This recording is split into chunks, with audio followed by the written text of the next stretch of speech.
Je voudrais revenir à la maison, lance-t-il. Une brise agite les feuilles du chêne. Vas-y, supplie Tom, souffle plus fort. Le vent commence à gémir, puis hurlant, la cabane se met à tourner plus vite, encore plus vite, de plus en plus vite. La cabane tourbillonne comme une toupie folle. Tom ferme les yeux, il s'accroche à Léa, et soudain tout s'arrête, tout se calme. Tom reste parfaitement calme. De retour avant la nuit. Tom ouvre les yeux. À ses pieds, le livre est toujours ouvert à la page du bois de Belleville. Dehors, un oiseau chante. Tom se précipite à la fenêtre. Sembem boit. Leur boit. On est revenu chez nous. Oh Léa, dans la belle lumière de fin d'après-midi, les feuilles brillent comme de l'or. Le soleil va bientôt se coucher. On a voyagé dans le temps, et le temps n'a pas passé, murmure Tom. Tom, Léa, acclame une voix lointaine. Maman nous appelle, dit Léa. Les deux enfants se penchent à la fenêtre. Ils aperçoivent leur mère sur le sol de leur maison. Là-bas, une toute petite dame devant une maison de poupée. Léa lui adresse un grand signe de la main et crie « On est là! Ah, on arrive !» Tom se sent encore tout étourdi. Il prend sa sœur par le bras et demande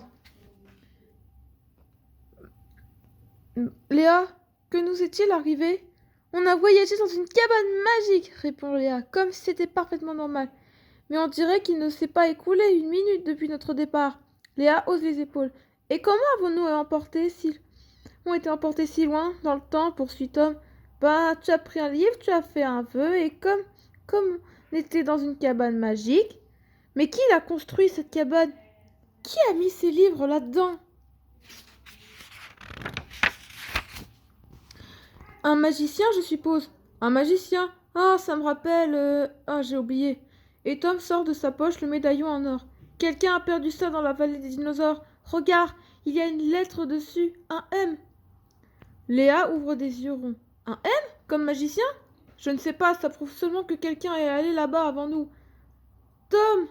Tom, Léa! Crie de nouveau la voix au loin. On arrive, maman! Répond Léa. Tom déplace le médaillon au fond de sa poche. Il sort le livre sur les dinosaures de son sac et le dépose au milieu des autres livres. Puis il jette un dernier regard autour de lui. Au revoir, cabane, dit Léa. Tom met son sac sur son dos et il se dirige vers la trappe. Ils arrivent en bas de l'échelle. Ils reprennent le chemin, main dans les bois. Personne ne voudrait croire à notre histoire, murmure Tom. On n'est pas obligé de la raconter, déclare Léa. Papa dirait qu'on a rêvé, reprend Tom. Maman dirait qu'on a trop imaginé, continue Léa. Mon maître dirait que je raconte n'importe quoi. Quoi, Rocan? Ne renchérit Tom.